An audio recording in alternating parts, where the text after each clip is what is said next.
প্রভাষক সমাজকর্ম। আমার প্রিয় শিক্ষার্থীবৃন্দ, আশা করি তোমরা সবাই সুস্থ আছো, ভালো আছো, ঠিকমতো পড়ালেখা করছো। আমরা গত ক্লাসে বাংলাদেশের মৌলিক মানবিক চাহিদার বর্তমান যে পরিস্থিতি, সেই পরিস্থিতি সম্পর্কে কিছুটা ধারণা দেখেছি। আজকে আমরা বাংলাদেশের মৌলিক মানবিক চাহিদার অপূরণজনিত যে সমস্যা, সেগুলো সম্পর্কে জানব। অপূরণজনিত সমস্যাটা কি? যেটা মৌলিক মানবিক চাহিদা যথাসময়ে পূরণ না হওয়ার ফলে যে সমস্যাগুলো সৃষ্টি হয়, এবং সমস্যাগুলো একটার সাথে আরেকটা রিলেটেড। বাংলাদেশের মৌলিক মানবিক চাহিদার যে পরিস্থিতি সম্পর্কে আমরা পূর্ববর্তী পাঠ থেকে জেনেছি। প্রকৃতপক্ষে খাদ্য, বস্ত্র, বাসস্থান, স্বাস্থ্য, শিক্ষা ও চিত্ত বিনোদনের অভাবজনিত পরিস্থিতি সমাজ জীবনে বহুমুখী সমস্যার সৃষ্টি করে থাকে। আবার অভাবজনিত প্রভাব নানামুখী সমস্যার সৃষ্টির সাথে সম্পর্কিত।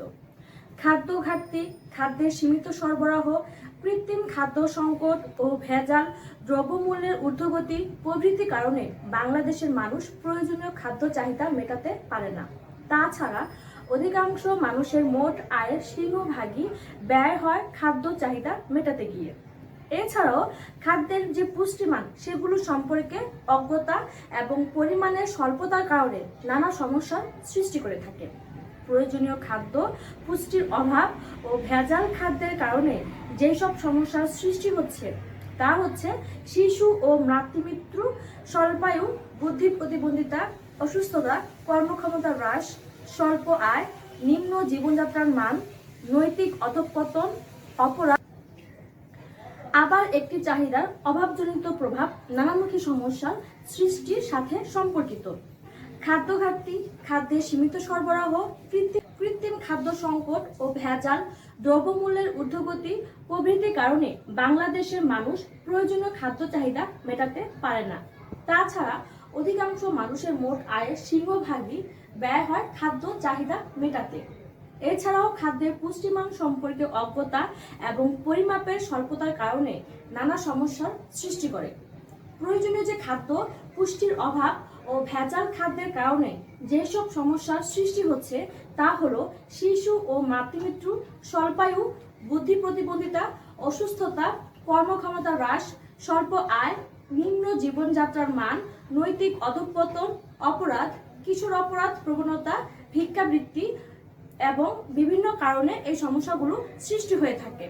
আবার প্রয়োজনীয় বস্ত্র ও বাসস্থানের অভাবেও নানামুখী সমস্যার সৃষ্টি হয়। বস্ত্রের অভাবে বিভিন্ন সংক্রামক ব্যাধি, চর্মরোগ, শৈত্য, অসহনীয় মৃত্যু প্রভৃতি বেড়ে যায়। আবার মানুষের প্রয়োজনীয় বাসস্থানের অভাবজনিত নানা সমস্যারও সৃষ্টি হতে পারে। তো আবার শিক্ষার অভাবজনিত কারণে নানা সমস্যার সৃষ্টি হয়। শিক্ষার অভাবজনিত কারণে নিরক্ষরতা, অজ্ঞতা, বেকারত্ব, নির্ভরশীলতা, অপরাধ প্রবণতা, বাল্যবিবাহ, যৌতুক সহ বহু সমস্যার সৃষ্টি হয়। এইসব সমস্যাসমূহ একটি অপরটির সাথে পারস্পরিকভাবে সম্পর্কিত। আবার স্বাস্থ্যের ক্ষেত্রে যদি দেখি, স্বাস্থ্যের অপ্রতুল সুযোগ সুবিধা ও নানামুখী পরিস্থিতি সমাজ জীবনে বহুমুখী সমস্যার সৃষ্টি করছে।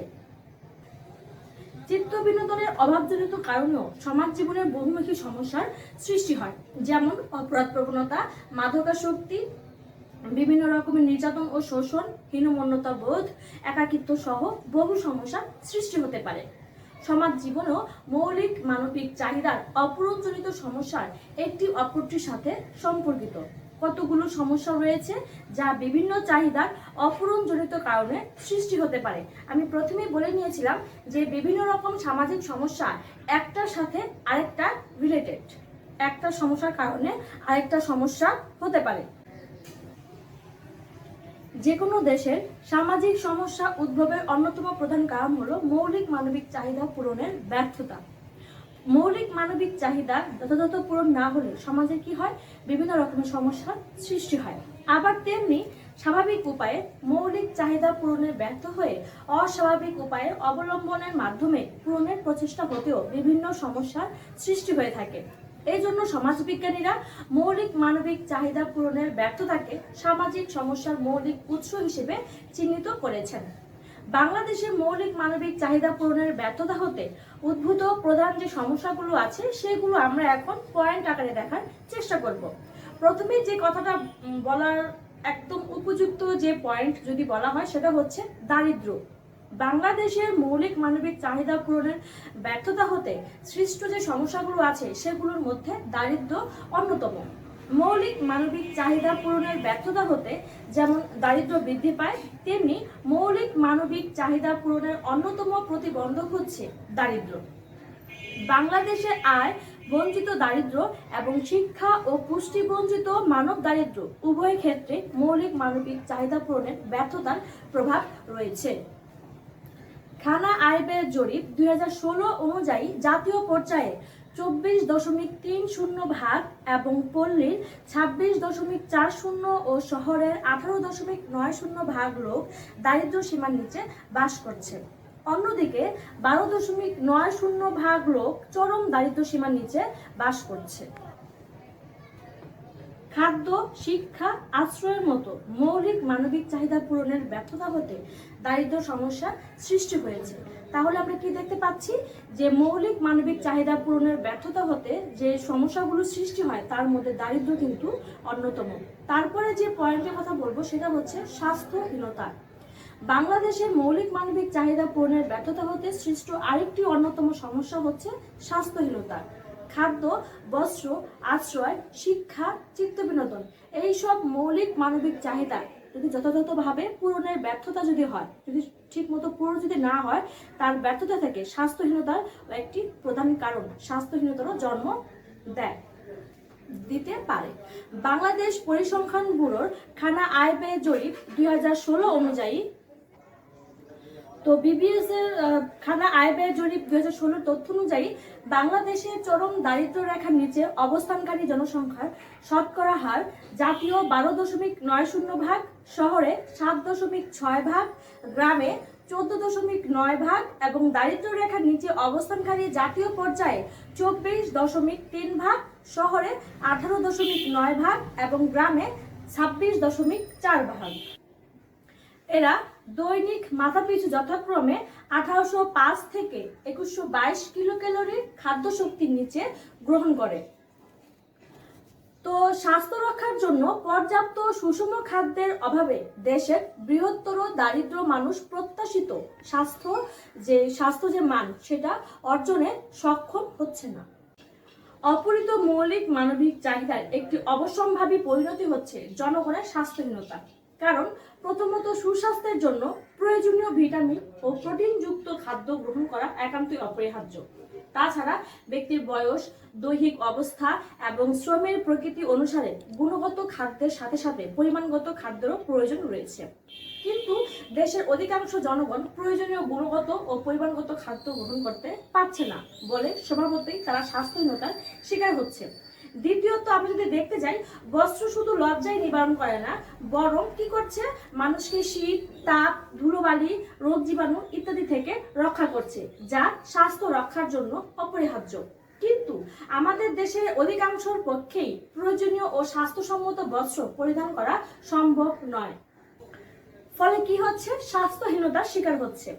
তারপর যদি আমরা দেখতে যাই, বাংলাদেশের শতকরা প্রায় 44 ভাগ জনগণ নিরক্ষর জনগণ সাধারণত কুসংস্কার ও সচেতন হয়। বর্তমানে এটার রেট আরো কমেছে। বাংলাদেশের শতকরা জনগণ প্রায় 26 ভাগ জনগণ নিরক্ষর জনগণ সাধারণত কি করছে, কুসংস্কার ও অসচেতন হয়। এই জন্য তারা স্বাস্থ্য রক্ষায় প্রতিরোধ ও প্রতিকারমূলক পদক্ষেপ গ্রহণে তেমন গুরুত্ব দিতে পারে না। তাছাড়া তারা খাদ্যমান ও পুষ্টি সম্পর্কে অসচেতন থাকে এবং অসুস্থ হলে আধুনিক চিকিৎসার চেয়ে বিভিন্ন রকমের যে গ্রাম্য যে চিকিৎসাগুলো আছে সেগুলো তারা বেশিরভাগ সেই সব শ্রেণীকেই বেশি গুরুত্ব দিয়ে থাকে। ফলে তারা স্বাস্থ্যহীনতায় ভোগে। তারপর যদি আমরা দেখতে যাই, পর্যাপ্ত আলো, বাতাস, খোলামেলা ও স্বাস্থ্যসম্মত বাসস্থান স্বাস্থ্য রক্ষার জন্য অপরিহার্য। কিন্তু অধিকাংশ জনগণ আলো, বাতাসহীন, স্যাঁতসেঁতে এবং অস্বাস্থ্যকর গৃহে বসবাস করছে। অন্যদিকে যারা বস্তিতে থাকে তাদের কোনো স্বাস্থ্যসম্মত পরিবেশ নেই। ফলে এইসব জনগণ কি করছে, সহজেই অসুস্থ হয়ে পড়ছে, স্বাস্থ্যহীনতার শিকার হচ্ছে। তারপরে যদি আমরা দেখতে যাই, তাহলে আমরা দেখতে পাবো স্বাস্থ্য রক্ষার ক্ষেত্রে চিত্ত বিনোদন প্রতিরোধ ও প্রতিকারমূলক কিন্তু একটি ভূমিকা রাখছে। কিন্তু গ্রাম ও শহর এলাকার অধিকাংশ মানুষই এই গুরুত্বপূর্ণ চাহিদা থেকে নিজেদেরকে বঞ্চিত করছে বা বঞ্চিত হচ্ছে। ফলে তাদের সঙ্গে শারীরিক ও মানসিক যে অবসাদ, সেগুলো, হতাশা, চাপ, মানসিক চাপ প্রভৃতি এই জিনিসগুলো দূর করা সম্ভব হচ্ছে না। এই জন্য তারা সহজেই বিভিন্ন রোগে আক্রান্ত হয়ে স্বাস্থ্যহীনতায় ভোগে। এরপরে যেটার কথা বলবো সেটা হচ্ছে বাসস্থান ও বস্তি সমস্যা। বাসস্থান আমাদের অন্যতম মৌলিক মানবিক চাহিদার একটা গুরুত্বপূর্ণ চাহিদা, কারণ এটা মানুষকে আশ্রয় দানের সাথে সাথে সামাজিক ঠিকানা দিয়ে থাকে। সুন্দর পরিবার ও সমাজ গঠনে বাসস্থানের গুরুত্ব অপরিসীম। দেশের জনসংখ্যার তুলনায় গৃহের সংখ্যা কম থাকলে আশ্রয় বা বাসস্থানের সংকট দেখা দেয়। ফলে বস্তি সমস্যা এবং ছিন্নমূল জনসংখ্যা বা ভাসমান জনসংখ্যার সমস্যা বেড়ে যায়। 2016 সালের খানা আয় ব্যয় জরিপের তথ্যে দেখা যায়, গ্রামের শতকরা 10.46% মানুষ খড়ের ঘরে মানবেতর জীবনযাপন করছে। শহরের শতকরা 5.78% গৃহ হচ্ছে খড় বা পাতার তৈরি। গ্রামের শতকরা 31.15% গৃহ বিদ্যুৎহীন এবং শতকরা 42.98% গৃহে কাঁচা টয়লেট ব্যবহার করে। তো আমরা কি দেখতে পাচ্ছি যে স্বাস্থ্য রক্ষার অপরিহার্য উপাদান স্বাস্থ্যসম্মত বাসস্থান এবং কি হচ্ছে বস্ত্রের ব্যবহার হচ্ছে। 2020 সালের যে বাংলাদেশ অর্থনৈতিক সমীক্ষা তথ্যানুযায়ী দেওয়া আছে যে টিউবওয়েলের যে সুপেয় পানি গ্রহণকারী শতকরা 98.01%। অন্যদিকে বাংলাদেশের স্বাস্থ্যসম্মত টয়লেট সুবিধাভোগীর শতকরা স্যানিটেশন সেটা হচ্ছে সুবিধাভোগীর শতকরা 81.5%। এছাড়া বাসস্থানের অভাবে বাংলাদেশে বস্তির সংখ্যা বৃদ্ধি পাচ্ছে। বস্তির নোংরা ও অস্বাস্থ্যকর পরিবেশ সংক্রামক ব্যাধি উর্বর ক্ষেত্র। জরাজীর্ণ অস্বাস্থ্যকর গৃহ ও বস্তির নোংরা পরিবেশ স্বাস্থ্যহীনতার প্রধান কারণ হিসেবে ভূমিকা পালন করেছে, এটা আগেই বলেছিলাম। চিকিৎসা সুযোগ সুবিধার অভাবেও গ্রাম বাংলার বৃহত্তর জনগোষ্ঠীর স্বাস্থ্যহীনতার শিকার হচ্ছে। দ্রুত শিল্পায়ন, নগরায়ন, নদী ভাঙন, প্রাকৃতিক দুর্যোগ ইত্যাদির কারণে শহরে বস্তি তৈরি হচ্ছে এবং বস্তি সমস্যা দিনকে দিন বেড়েই যাচ্ছে। বিএসএস পরিচালিত একটি পরিসংখ্যানে দেখা গিয়েছে বাংলাদেশের শহরাঞ্চলে প্রায় 13,938টি বস্তি রয়েছে।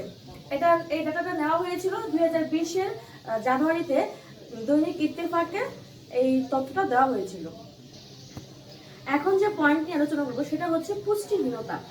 সাধারণত খাদ্যে পুষ্টি উপাদানের অভাব, খাদ্যের পরিমাণগত স্বল্পতা এবং সংশ্লিষ্ট অন্যান্য কারণে সৃষ্ট অবস্থাই হচ্ছে পুষ্টিহীনতা। অর্থাৎ সুস্থভাবে বেঁচে থাকা এবং শারীরিক বৃদ্ধি ও বিকাশের জন্য পর্যাপ্ত এবং প্রয়োজনীয় ভিটামিনযুক্ত খাদ্যের অভাবজনিত পরিস্থিতিতে পুষ্টিহীনতা হিসেবে আখ্যায়িত করা যায়। পুষ্টিহীনতার কারণে বিভিন্ন ধরনের রোগ যেমন রক্তশূন্যতা, রাতকানা, রিকেট, স্কার্ভি, গলগণ্ড, চর্মরোগ এই জিনিসগুলো দেখা দেয়। মৌলিক মানবিক চাহিদার অনেকগুলোর সাথে প্রত্যক্ষ বা পরোক্ষভাবে অপুষ্টির একটি সম্পর্ক রয়েছে। পুষ্টিহীনতার ভয়াবহ পরিস্থিতি সম্পর্কে আমরা যদি দেখতে যাই তাহলে আমরা দেখতে পাবো যে বিশ্বের সবচেয়ে অধিক হারে জন্মকালীন কম ওজনের শিশু জন্ম, 2 বছরের কম বয়সী শিশুদের মধ্যে অপুষ্টির হার 50%-এর কাছাকাছি, যেখানে আয়োডিন অভাবজনিত রোগ ব্যাধিও আছে। পুষ্টিহীনতার এই ভয়াবহ অবস্থার মূলে অন্যান্য কারণ থাকলেও অপরিত মৌলিক মানবিক চাহিদার প্রভাবই সবচেয়ে বেশি। প্রথমত যদি আমরা দেখতে যাই তাহলে আমরা দেখতে পাবো প্রয়োজনীয় পুষ্টির অভাবে পুষ্টিকর যে খাদ্যগুলো আছে সেগুলোর অভাবই পুষ্টিহীনতার প্রধান কারণ। বাংলাদেশের অধিকাংশ জনগণ প্রয়োজনীয় পুষ্টিকর খাদ্য গ্রহণ করতে পারছে না বলেই পুষ্টিহীনতায় ভুগছে। দ্বিতীয়ত যদি দেখতে যাই তাহলে এখানে এই বাংলাদেশের শতকরা 26% বা এর থেকে বেশি জনগোষ্ঠী নিরক্ষর। এই বিপুল অশিক্ষিত জনগণ সাধারণত শিক্ষা, স্বাস্থ্য শিক্ষা, পুষ্টি শিক্ষা এই জিনিসগুলো থেকে বঞ্চিত থাকার কারণে পুষ্টি ও খাদ্য সংক্রান্ত নানা ধরনের অজ্ঞতা ও কুসংস্কারে আচ্ছন্ন থাকে। ফলে তারা পুষ্টিহীনতার শিকার হয়। তৃতীয়ত বাসস্থান, পরিবেশ ও স্বাস্থ্য রক্ষার বিভিন্ন উপাদানের অভাবেও বাংলাদেশে পুষ্টিহীনতা দেখা দেয়। তাছাড়া অপুষ্টির দুষ্টচক্রের কারণেও পুষ্টিহীনতা দেখা দেয়। পুষ্টিহীন মা, কম ওজনের অপুষ্ট শিশুর জন্ম, কম মেধাসম্পন্ন হয়ে বড় হওয়া, উৎপাদনশীল জনগোষ্ঠীর আয় কম, কম সেবা, কম পরিচর্যা, কম স্বাস্থ্য, অপুষ্টি। এই যে সার্কেল, এই সার্কেলের আবর্তে এই দেশের পুষ্টিহীনতার এগুলি হচ্ছে প্রধান কারণ। আমরা যদি পুষ্টি কি এটা সম্পর্কে যদি জানতে চাই, তাহলে আমরা দেখতে পারবো যে প্রক্রিয়ায় জীবদেহের অভ্যন্তরে খাদ্য দ্রব্য পরিপাক ও পরিশোধিত হয়ে সমস্ত দেহের কোষে কোষে ছড়িয়ে দেহের বৃদ্ধি সাধন, রক্ষণাবেক্ষণ ও শক্তি উৎপাদনে সাহায্য করে, সে প্রক্রিয়াকেই পুষ্টি বলা হয়। খাবারের মধ্যে যে 6টা উপাদান আছে, পুষ্টি উপাদানগুলো যেটি আছে সেগুলো হচ্ছে আমিষ, শর্করা, স্নেহ পদার্থ, খনিজ পদার্থ, ভিটামিন ও পানি। যে কোনো একটি খাদ্য তালিকায় পর্যাপ্ত পরিমাণে না থাকলে পুষ্টি প্রক্রিয়া কি হবে? ব্যাহত হবে, শরীরে অপুষ্টি দেখা দেবে। বাংলাদেশ পরিসংখ্যান ব্যুরো পরিচালিত বিভিন্ন শিশু পুষ্টি জরিপের তথ্য মতে পুষ্টিহীনতার চিত্র স্পষ্ট হয়ে ওঠে। বাংলাদেশ পরিসংখ্যান ব্যুরোর 2011 এর পরিসংখ্যান পকেটবুকে উপস্থাপিত তথ্যানুযায়ী বাংলাদেশে মাত্র 11.5% শিশু স্বাভাবিক এবং প্রায় 89% শিশু কোনো না কোনো পর্যায়ে অপুষ্টির শিকার হচ্ছে। যুক্তরাষ্ট্র ভিত্তিক খাদ্য নিরাপত্তা বিষয়ক অন্যতম প্রতিষ্ঠান ইন্টারন্যাশনাল ফুড পলিসি রিসার্চ ইনস্টিটিউটে পরিচালিত সমন্বিত খানা জরিপের তথ্যানুযায়ী বাংলাদেশ শতকরা 36% শিশু কম ওজন নিয়ে জন্মগ্রহণ করে এবং 90% রক্ত শূন্যতার শিকার। অপুষ্টি প্রভাবে শিশু মৃত্যু হার বৃদ্ধি, অন্ধত্ব, রাতকানা, ক্ষীণ মেধা, বিকলাঙ্গতা, স্বাস্থ্যহীনতা এই জিনিসগুলোর সমস্যা দেখা দেয়, যেখানে সুষম খাদ্যের অভাব, নিরক্ষরতা ও অজ্ঞতা, প্রাকৃতিক দুর্যোগ, পুষ্টি জ্ঞানের অভাব এই জিনিসগুলি পুষ্টিহীনতার অন্যতম প্রধান কারণ। 2017 সালে এনএনএস জনস্বাস্থ্য পুষ্টি প্রতিষ্ঠান কর্তৃক নবজাতকের কম জন্ম ওজনের উপর পরিচালিত এক জরিপের ফলাফলে দেখা যায় কম ওজন এবং এর বিকাশ বর্তমানে 22.6%। কম ওজনের শিশুর হার বর্তমানে কত? 22.6%। পুষ্টিহীনতার আরেক জরিপে দেখা গিয়েছে মোট শিশুর 34.1% উচ্চতা কম, 14.1% কৃশকায় মানে শুকনো, 32.74% মানে 32.74% ওজন কম মানে হাইট অনুযায়ী এদের ওজন হয় না। মোটামুটি এগুলি হচ্ছে পুষ্টিহীনতার জরিপের মাধ্যমে বিভিন্ন চিত্র বিভিন্ন সময় ফুটে এসেছিল। এখন আমরা যে পয়েন্টে আলোচনা করব সেটা হচ্ছে নিরক্ষরতা ও অজ্ঞতা। শিক্ষার অভাবজনিত কারণে মানুষ নিরক্ষর এবং অজ্ঞ হতে পারে। আবার খাদ্য ও স্বাস্থ্য চাহিদার অভাবজনিত পরিস্থিতি কোনো কোনো ক্ষেত্রে পরোক্ষভাবে মানুষকে নিরক্ষর ও অজ্ঞ করে তুলতে পারে। সুতরাং নিরক্ষরতা ও অজ্ঞতার মূলে অন্যান্য উপাদানের প্রভাব থাকলেও অপরিত মৌলিক মানবিক চাহিদার প্রভাব অত্যন্ত শক্তিশালী।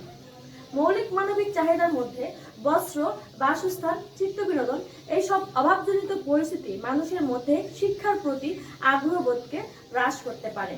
তাছাড়া শিক্ষা পরবর্তী জীবনের অনিশ্চয়তাও জনগণের মাঝে শিক্ষার প্রতি বিরূপ মনোভাব সৃষ্টি করে। শিক্ষার মতো মৌলিক মানবিক চাহিদা পূরণের ব্যর্থতা হতে নিরক্ষরতা ও অজ্ঞতা সমস্যা দেখা দেয়। 2020 সালের বাংলাদেশ অর্থনৈতিক সমীক্ষা অনুযায়ী 7 বছর বয়সের উপরের জনসংখ্যা শতকরা 74.4% মাত্র শিক্ষিত।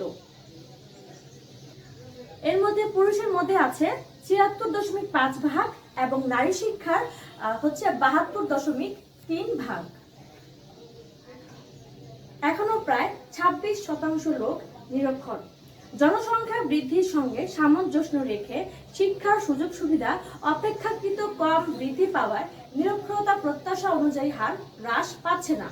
নিরক্ষরতা ও অজ্ঞতার প্রভাবে অন্ন, বস্ত্র, বাসস্থান, স্বাস্থ্য এইসব মৌলিক চাহিদা পূরণের অন্তরায় যে দক্ষতা ও কর্মকুশলতা আছে সেগুলো অর্জনে মানুষ ব্যর্থ হচ্ছে। ফলে প্রাপ্ত সুযোগ সুবিধা থেকে নিরক্ষর জনগোষ্ঠী ন্যূনতম মৌলিক চাহিদা পূরণে ব্যর্থ হয়ে মানবত জীবনযাপন করছে, যার কারণে স্বাস্থ্যহীনতা, পুষ্টিহীনতা, জনসংখ্যার বৃদ্ধি, দারিদ্র্য, অপরাধ প্রবণতা, কুসংস্কার এইসব সমস্যার মূল কারণ হচ্ছে নিরক্ষরতা। এখন আমরা যেটা নিয়ে আলোচনা করব সেটা হচ্ছে অপরাধ প্রবণতা। মৌলিক মানবিক চাহিদার অপূরণজনিত সমস্যার কারণে সমাজে অপরাধ প্রবণতা বেড়ে যায়। কারণ এইসব চাহিদার একটি প্রধান বৈশিষ্ট্য হচ্ছে বৈধ বা অবৈধ যে কোনো উপায়ে এইগুলো পূরণের চেষ্টা করা। অর্থাৎ যদি আমরা বৈধ উপায়ে এইসব চাহিদা পূরণে অক্ষম হই তাহলে কি করবে মানুষের মধ্যে স্বাভাবিকভাবেই অপরাধ প্রবণতা দেখা দেয়। বিভিন্ন কারণে মানুষের মধ্যে এই অপরাধ প্রবণতা সৃষ্টি হয়ে থাকে। তবে অপরিত মৌলিক মানবিক চাহিদা সমাজে অপরাধ প্রবণতা সৃষ্টির একটি শক্তিশালী কারণ। প্রথমত যদি আমরা দেখতে পাই তাহলে আমরা দেখতে পাবো খাদ্যের চাহিদা অপরিত থাকলে মানুষ বৈধ উপায়ে তা পূরণে ব্যর্থ হলে অবৈধ উপায়ে পূরণের চেষ্টা করে। এতে অপরাধ প্রবণতা বৃদ্ধি পায়। তারপর যদি আমরা দেখতে যাই তাহলে আমরা দেখতে পাবো শিক্ষার চাহিদার অপূরণজনিত যে সমস্ত কারণগুলো আছে মানুষের মধ্যে অজ্ঞতা, বেকারত্ব, কর্মক্ষমতা হ্রাস প্রভৃতি সমস্যার সৃষ্টি হবে। এতে একসময় অনুৎপাদনশীল জনগোষ্ঠী বেড়ে যাবে। ফলে কি হবে? বিভিন্নমুখী চাহিদা পূরণে ফলে ব্যক্তি নিরক্ষর ও অজ্ঞ হলে সহজে তার মধ্যে অপরাধ প্রবণতা দেখা দিতে পারে। বিভিন্ন যে কর্মক্ষমতা হ্রাস আছে সেগুলোর মধ্যে কি হবে? বিভিন্ন রকমের সমস্যা সৃষ্টি হবে। এতে একসময় অনুৎপাদনশীল যখন জনগোষ্ঠী বেড়ে যাবে তখন বিভিন্নমুখী চাহিদা পূরণে ফলে ব্যক্তি কি হবে? বিভিন্ন অপরাধে জড়িয়ে পড়বে। নিরক্ষর ও অজ্ঞ হলে তার মধ্যে অপরাধ প্রবণতা দেখা দিতে পারে। তারপরে আমরা যে জিনিসটা দেখবো সেটা হচ্ছে বাসস্থানের অভাব এবং বস্তি সমস্যা বিভিন্নভাবে ব্যক্তিকে অপরাধ প্রবণ করে তুলতে পারে। মানুষের মনকে সজীব, সতেজ এবং নির্মল করার ক্ষেত্রে চিত্ত বিনোদনের ভূমিকা ও অবদান কিন্তু অপরিসীম। ব্যক্তি সুস্থ ও গঠনমূলক চিত্ত বিনোদনের অধিকার থেকে বঞ্চিত হলে তার মধ্যে হতাশা, হীনমন্যতা, বঞ্চনা, নিরাশা প্রভৃতি জন্ম দেয়, যা ব্যক্তিকে অপরাধ প্রবণ করে তুলতে পারে। এতক্ষণ আমরা যে পয়েন্টগুলো আলোচনা করলাম এগুলোর বাইরেও বিভিন্ন রকমের সমস্যা রয়েছে। মৌলিক মানবিক অভাবজনিত পরিস্থিতির কারণে বহুমুখী সমস্যার সৃষ্টি হতে পারে। উপরোক্ত সমস্যাগুলো ছাড়াও বেকারত্ব, পারিবারিক ভাঙন, ভিক্ষাবৃত্তি, নৈতিক অধঃপতন প্রভৃতি সমস্যার সৃষ্টি হতে পারে। প্রথমে যদি আমরা বেকারত্ব নিয়ে কথা বলতে যাই, বর্তমান প্রযুক্তি যুগে মৌলিক মানবিক চাহিদার অপূরণজনিত পরিস্থিতি দুভাবে বেকারত্ব সৃষ্টি করতে পারে। এক, কর্মসংস্থান লাভের একটি অন্যতম প্রধান শর্ত হচ্ছে শিক্ষা ও প্রশিক্ষণ। কারণ বর্তমানে অদক্ষ ও নিরক্ষর শ্রমশক্তির জন্য কর্মসংস্থানের তেমন কোনো সুযোগ নেই বললেই চলে। দেশের শতকরা প্রায় 44%, দেশের 26% জনগণ শতকরা নিরক্ষরতার শিকার। এই কারণে তারা অজ্ঞ ও অদক্ষ বটে। ফলে তারা কর্মসংস্থানের সুযোগ থেকে বঞ্চিত হয়ে বেকার থাকতে বাধ্য হচ্ছে। দুই হচ্ছে কর্মসংস্থানের সুযোগ লাভের জন্য আরেকটি অপরিহার্য শর্ত হচ্ছে সুস্থতা ও কর্মক্ষমতা। কিন্তু এদেশের অধিকাংশ জনগণ প্রয়োজনীয় পুষ্টিকর ও সুষম খাদ্য থেকে বঞ্চিত হওয়ার কারণে ঠিকমতো খাদ্য গ্রহণ করতে পারে না বলে তারা স্বাস্থ্যহীনতা ও পুষ্টিহীনতায় ভুগছে। এজন্য অকালে তাদের কর্মক্ষমতা লোপ পায় এবং তারা বেকারত্বের শিকার হয়। তারপরে যদি আমরা দেখতে যাই তাহলে আমরা দেখতে পাবো পারিবারিক ভাঙন। অপরিত যে মৌলিক মানবিক চাহিদাগুলো আছে সেগুলো নিম্নবিত্ত ও দরিদ্র শ্রেণীতে বিভিন্ন ধরনের বিপর্যয়মূলক পরিস্থিতি যেমন দাম্পত্য কলহ, বিবাহ বিচ্ছেদ, ছাড়াছাড়ি, নিরুদ্দেশ, সন্তানদের নিরাপত্তাহীনতা, আত্মহত্যা, নারী নির্যাতন, হত্যা প্রভৃতির মাধ্যমে স্থিতিশীলতা বিনষ্ট করে পারিবারিক ভাঙন সৃষ্টি করছে। তারপর যদি আমরা দেখতে যাই তাহলে দেখতে পাবো ভিক্ষাবৃত্তি, যেটা দিনকে দিন বাংলাদেশের সমস্যায় পরিণত হচ্ছে। বাংলাদেশের বহু মানুষ শুধুমাত্র মৌলিক মানবিক চাহিদা পূরণ করতে না পেরে বাধ্য হয়ে ভিক্ষাবৃত্তিতে নিয়োজিত হয়। তারপরে যেটা আছে সেটা হচ্ছে নৈতিক অধঃপতন। শেষ কথা হচ্ছে আমাদের নৈতিক অধঃপতনে। নৈতিক অধঃপতন বর্তমান সময়ে সবচেয়ে ক্ষতিকর একটি সমস্যা। উচ্চবিত্ত ও মধ্যবিত্ত শ্রেণী বলে নিম্নবিত্ত ও দরিদ্র শ্রেণীর নৈতিক অধঃপতনের প্রধান কারণ হচ্ছে অপূরিত মৌলিক মানবিক চাহিদা। কারণ এইসব চাহিদা পূরণের জন্য তারা যে কোনো ধরনের কাজ করতে দ্বিধাবোধ করে না। উপরোক্ত এই সমস্যাগুলো ছাড়াও অপূরিত মৌলিক মানবিক চাহিদা থেকে বাংলাদেশে আরো বহু সমস্যা সৃষ্টি হতে পারে। এইসব সমস্যার মধ্যে প্রতিবন্ধিত্ব আছে, দারিদ্র্য আছে, দারিদ্র তো প্রথমেই বললাম, সামাজিক বিশৃঙ্খলা আছে, শিশুশ্রম আছে, এই সব কিছু এখানে উল্লেখ করা যেতে পারে। এতক্ষণ যে বিষয়গুলো নিয়ে আলোচনা করা হলো সেগুলো মৌলিক মানবিক চাহিদা পূরণের অভাবে সমাজে পারস্পরিকভাবে অবিচ্ছেদ্যভাবে পারস্পরিক সম্পর্কিত বহুমুখী সামাজিক ও মানবিক সমস্যার বিভিন্ন রকম ভাবে সৃষ্টি করে থাকে। তো আশা করি তোমরা বুঝতে পেরেছো এতক্ষণ যা বললাম, যে বাংলাদেশের মৌলিক মানবিক চাহিদার যে অপূরণজনিত যে অপরিত যে সমস্যাগুলো আছে, যেগুলো মৌলিক মানবিক চাহিদা যদি পূরণ না করা হয় তাহলে কি কি সমস্যাগুলো সমাজে দেখা দিতে পারে সেগুলো নিয়ে এতক্ষণ আলোচনা করলাম। আশা করি বুঝতে পেরেছো সবাই, ভালো মতো পড়ালেখা করবে। আজকে এ পর্যন্তই, সবাই ভালো থেকো, সুস্থ থেকো।